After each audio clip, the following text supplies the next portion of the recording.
నమస్తే. ప్రస్తుతం మనతో పాటు హైకోర్టు అడ్వకేట్ మధు శర్మ ఉన్నారు. మనం రీసెంట్‌గా ఒక వీడియో చేసాం. అందరూ చూసిందే. అది అమ్మాయిలు అబ్బాయిల్ని మోసం చేస్తున్నారా? బ్లాక్‌మెయిల్ చేస్తున్నారా? అనే దాని మీద చాలా కమెంట్స్ వచ్చినాయి. ఆ కమెంట్స్‌లో కొన్ని ర్యాండమ్‌గా కమెంట్స్ తీసుకొని సార్‌తో విశ్లేషిద్దాం. అంటే సార్ కూడా దాని గురించి కొన్ని చెప్తారు. సో, సార్‌తో మాట్లాడదాం. నమస్తే సార్. నమస్తే. సార్ మనకిప్పుడు చాలా కామెంట్స్ వచ్చినాయి. దాదాపు 150 కామెంట్స్ చాలా ఎనఫ్. అందులో మనం ర్యాండమ్‌గా కొన్ని కామెంట్స్ తీసుకుందాం సార్. ఫస్ట్ ఒక కామెంట్ ఉంది. సార్ నాకు పెళ్ళయింది 2013లో 2 పిల్లలు. నా భార్య నాతో ఎప్పుడు గొడవ పడుతూ ఉంటది. పోయిన సంవత్సరం 2023 చిన్న గొడవకే కరీంనగర్ వెళ్ళిపోయింది అని చెప్పేసి ఉన్నది. ఇది పెళ్ళైన 10 ఏళ్ల తర్వాత. అండ్ 2 పిల్లలు కూడా ఉన్నారు కదా సార్. 2 పిల్లలు. ఇలాంటి కేసెస్‌లో అంటే చాలా మంది ఇప్పుడు పెళ్ళైన తర్వాత వెళ్ళిపోయాక వచ్చారా అమ్మాయి? తిరిగి వచ్చారా? ఇంకా రాలేదు. హ్మ్. డబ్బు లేని అంటే ఇద్దరు రిచ్ పీపులే. కానీ డబ్బుల కోసం ఏదో రకంగా డబ్బులు లాగుదామని హస్బెండ్ నుంచి అనుకుంటుందంట. ఇప్పుడు మనం చూస్తున్నాం హస్బెండ్ అండ్ వైఫ్ ఒకటే. కానీ ఇందులో ఆమెకి డబ్బు ఏం అవసరం, ఆస్తి ఏం అవసరం అని నా డౌట్ ఒకటి. హారిక ఇక్కడ 2 విషయాలు. ఎందుకు అంటున్నానంటే ఫస్ట్ పెళ్ళైపోయాక కలిసి సంసారం చేసుకొని మంచిగా లైఫ్ని లీడ్ చేయడం, మంచిగా లైఫ్ని ఎస్టాబ్లిష్ చేసుకోవడం ఒక ఎత్తు. చిన్న చిన్న మనస్పర్ధల్ని చిలికి గాలివాన్ చేసుకోవడం, అంటే ఎవ్వరు చెప్పినా వినకుండా మేము we can take the independent decisions, నాకు నేనే మోనార్క్ని, నా మీద ఒకటి అబ్బాయి పెత్తనం ఏంటి, లేదా అబ్బాయి మీద అమ్మాయి పెత్తనం, వాళ్ళిద్దరు భార్యాభర్తలు, అంటే ఈగో క్లాషెస్కి వెళ్ళి నాశనం చేసుకోవడం. అయితే ఇవాళ నేను చెప్పినట్టుగా మొన్న మీకు పోయినసారి చెప్పినట్టుగానే ఇవాళ కేవలం కేసులు కానీ పెళ్ళిళ్ళు కానీ ఎలా తయారైనాయి అంటే నచ్చకపోతే వాడికి 1 సంవత్సరం అవుతున్నాం లేకపోతే 1 నెలతో అవుతున్నాం విడాకులు అనే ప్రపోజల్ పెట్టేసి ఎంత వస్తే అంత గుంజుదాం అనే విధంగా మారింది. ఇది అక్షర సత్యం. నేను మళ్ళీ అందరు ఆడవాళ్ళని అనట్లేదమ్మా, నీకు మళ్ళీ చెప్తున్నాను. ఈ ఒక కైండ్ ఆఫ్ పీపుల్ డెవలప్ అవుతున్నారు ఇవాళ సొసైటీలో. వాళ్ళ నుంచి మనమే అవేర్గా ఉండాలి. Beware of these people. ఖచ్చితంగా మనం ఎంత అవేర్గా ఉంటే అంత అబ్బాయిలు బాగుపడ్డటని చెప్పచ్చు. అంటే ముందుగా వీళ్ళు ఎక్కడ పెరుగుతారు, వీళ్ళ వాతావరణాలు ఏంటి, ఏ హాస్టల్, వాళ్ళు కాలేజ్ స్టడీ ఎలా చేశారు, హాస్టల్స్లో ఉన్నారా, విడిగా ఉన్నారా, ఎలా చదివారు అనేది తెలుసుకొని కానీ వాళ్ళ అబ్బాయిలు పెళ్లి చేసుకునే పరిస్థితి లేదు. ఇంకొక ముఖ్యమైన విషయం ఏంటంటే సింపుల్గా చెప్పాలి అంటే పెళ్ళి జరిగిన నెల రోజులకి లేదా 2-3 నెలలకే గొడవ పడి వెళ్ళిపోతారు. వెళ్ళిపోయి ఇంకా తిరిగి రారు. ఇప్పుడు ఇది ఒక కొత్త ట్రెండ్. ఎందుకంటే ఇవాళ ఏమనుకుంటున్నారు, పెళ్లి చేసుకుందాం, హీఈస్ కంపాటబుల్ టు మీ, అంటే నాకు సరైన వాడు అనుకుంటే కలిసి ఉంటాను, లేదు అంటే నేను I will give divorce to him అనేది ముందుగానే ఫిక్స్ అవుతున్నారమ్మా. ఇవాళ ప్రీ ఫిక్స్డ్ మైండ్ సెట్తో వస్తున్నారు మ్యారేజ్కి. ముందుగానే ఫిక్స్ అయిపోయిన తర్వాత ఒక 2-3 మంత్స్ కలిసి ఉంటాము, తర్వాత ఇష్టం లేనట్టుగా ఉంటాం, విడాకులు అంటాం. మరి ఇష్టం లేనప్పుడు విడాకులు అనుకున్న వాళ్ళు డైరెక్ట్గా వెళ్ళిపోవచ్చు కదా. So they demand huge యాలిమనీ. ఇష్టం వచ్చినంత భరణం వాళ్ళు డిమాండ్ చేస్తారు. ఇష్టం వచ్చినట్టుగా కేసులు పెడతారు. అత్తమామల మీద కానీ భర్త మీద కానీ ఇష్టం వచ్చినట్టుగా కేసులు పెడతారు. దారుణంగా దోచుకోవాలని చూస్తారు. ఈ కేసులో ఏ కేసు నిలబడే కేసు కాదు. ఈ అబ్బాయి గట్టిగా అడ్డం తిరిగి పోరాడితే ఏ ఒక్క కేసు నిలబడదు. ఏమో 3 నెలలే నువ్వు అబ్బాయితో ఉండి 3 నెలలే కాపురం చేసి తర్వాత డబ్బులు డిమాండ్ చేసి వెళ్ళిపోతున్నావు అంటే వాట్ ఇట్ మీన్స్ అండి? దాన్ని ఏ విధంగా చూడాలి? అదొక బంధం కింద చూస్తామా, దాని సంసారం కింద చూస్తామా? అర్థం చేసుకోవాలి కదా. అంటే బ్రెయిన్ ఎలా ఉందనేది అర్థం అవ్వాలి కదా. వాళ్ళు ఏం ఆలోచిస్తున్నారు అనేది ఇక్కడే అర్థమైపోతుంది కదా. ఇవాళ ఇదొక మాఫియా. నిజంగానే చెప్తున్నాను, నేను మళ్ళీ చెప్తున్నాను, లాస్ట్ టైం కూడా చెప్పాను, ఈ కైండ్ ఆఫ్ పీపుల్ డెవలప్ అవ్వడం అనేది సొసైటీలో పెరిగింది. ఎందుకంటే ఉమెన్ ప్రొటెక్షన్ కోసం తెచ్చినటువంటి చట్టాలు ఇవాళ మగవాళ్ళకి యమపాసాలుగా మారాయి. That's a truth. ఇవి ఎప్పుడో తెచ్చిన చట్టాలు. ఎందుకని ఆ రోజుల్లో నిజంగా మేల్ డామినేటెడ్ సొసైటీ ఉండేది. మేల్ డామినేటెడ్ సొసైటీ కింద ఫీల్ అయ్యి ఓకే వీళ్ళకి అన్యాయం జరుగుతుందని తెచ్చారు. బట్ ఇప్పుడు ఫీమేల్ డామినేషన్ కాదు, ఫీమేల్ పీకపిస్కి వీళ్ళ దగ్గర నుంచి డబ్బులు వసూలు చేసే పరిస్థితి అయిపోయింది. అంత అన్యాయంగా, అంటే గాలి ఊపిరి ఆడనివ్వకుండా చేయాలి, ఎట్టి పరిస్థితుల్లో అన్ని కేసులు పెట్టాలి, అన్నిసార్లు కోర్టులో తిప్పాలి, వీళ్ళ దగ్గర డబ్బులు గుంజాలి అనే విధంగా తయారయ్యారు. వీళ్ళు కనుక అడ్డం తిరిగితే వీళ్ళు పెట్టిన కేసు ఏది నిలబడదమ్మా.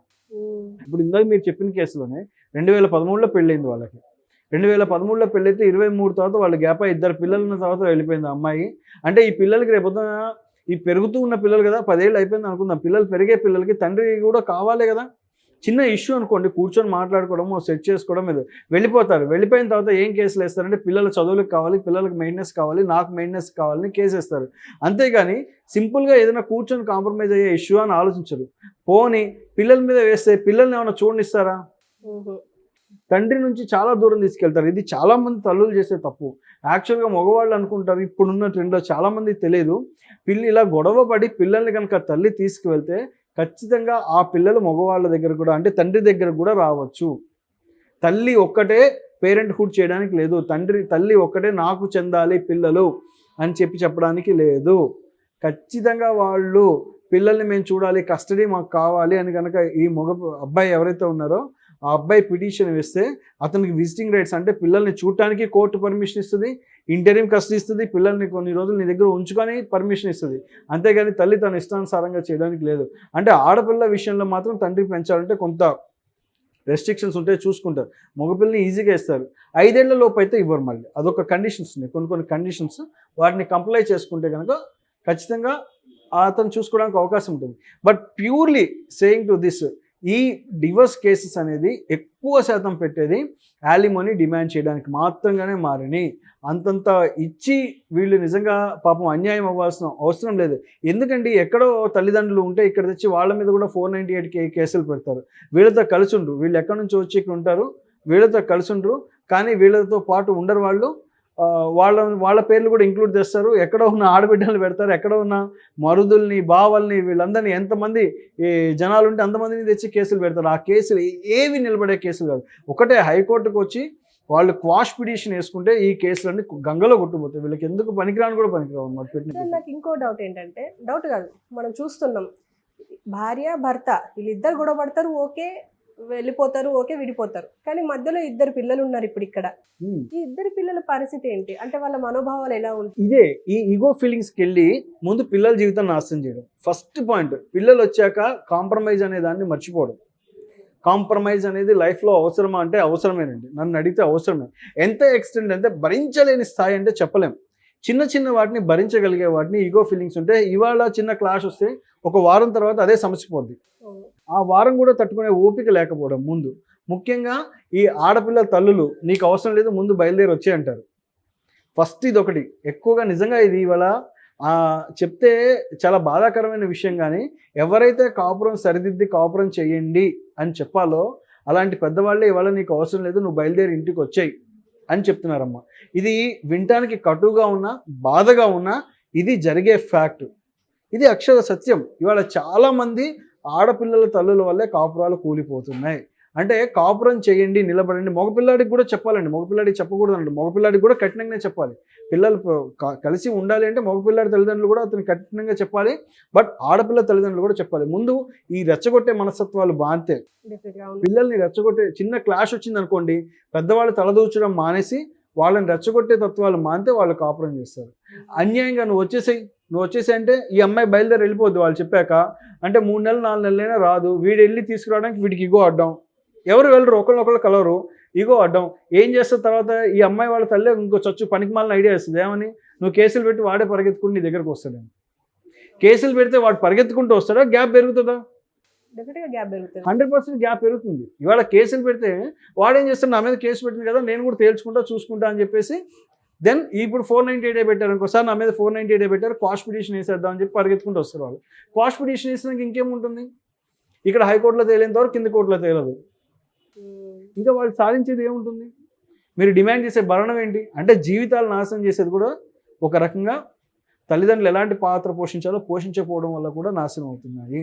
అంటే అతను అడిగిన కామెంట్లో ఇందాక మీకు చెప్తున్నాను, 2013లో పిల్లల్ని తీసుకెళ్ళారంటే పిల్లలు ఖచ్చితంగా అతని దగ్గరకు వస్తారండి. అతను తెచ్చుకోవచ్చు పిల్లల చదువుకు అతను ఖర్చు పెట్టుకోవచ్చు, పిల్లల పెళ్లి వరకు ఉండొచ్చు.